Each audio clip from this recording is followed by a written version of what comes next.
I don't want guns in classrooms that I would be teaching in, but I do have the responsibility to carry out the law.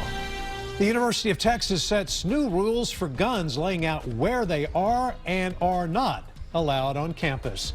It's official after months of controversy. UT Austin will allow guns in classrooms in the next school year. Today, UT Austin President Greg Fenves submitted his report to Chancellor William McRaven on the new campus carry law. But many on campus are not happy. And as KXAN's political reporter Phil President shows us, President Fenves says he didn't have much of a choice. The seat of Texas government can be seen from campus, and lately it's been felt here as well.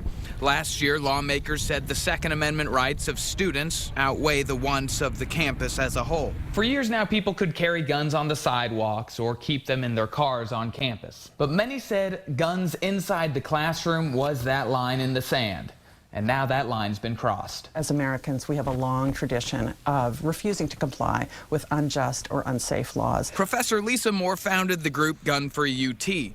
Nearly 2,000 faculty and staff who don't want guns in their classrooms and wanted President Fenves to join their cause. We have other work to do here at the university, and we need him to stand up for us. That's his job. Fenves adopted a plan a UT task force recommended. He says he believes guns shouldn't be in classrooms, and this is the hardest decision he's made as president. In the end, as the president of the university, as the head of a state agency, I do have the responsibility to carry out the law. Not enough for grad student Robert Oxford at the press conference. If it's too tough a decision to make, maybe you shouldn't be the one making that decision. He wants Fenves to put state funding, school policy, and possibly his job at risk and stand up against the law and his bosses at the legislature.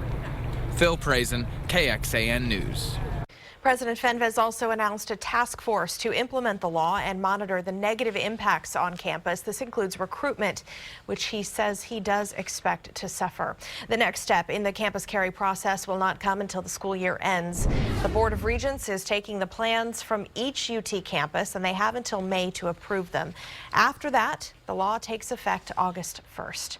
No matter what UT decided, they could face some legal problems. Texas Attorney General Ken Paxton wrote an opinion saying guns need to be allowed in classrooms, which UT will allow, and dorm rooms, which UT will not allow.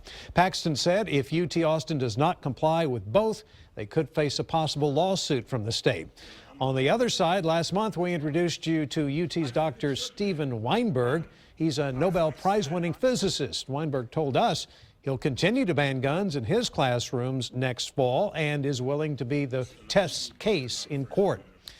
Well, UT says concealed carry is not allowed in their dorm rooms, mainly because most students who live on campus are under the age of 21, the legal age for a gun license in Texas.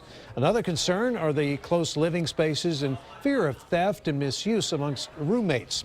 But there are exceptions. The university says concealed carry is allowed in common areas like dining halls, lounges, and study areas. I think it's a great idea because I feel safer with other people having guns. Coming up tonight at 6 on KXAN, college students will explain why they are for and against the new policies. Lawmakers wrote in a provision allowing private schools to opt out, allowing them to continue banning guns. Yesterday, we learned the biggest private university in Texas, Baylor, is opting out. Large private schools, including TCU, Rice, and SMU, still plan to ban guns.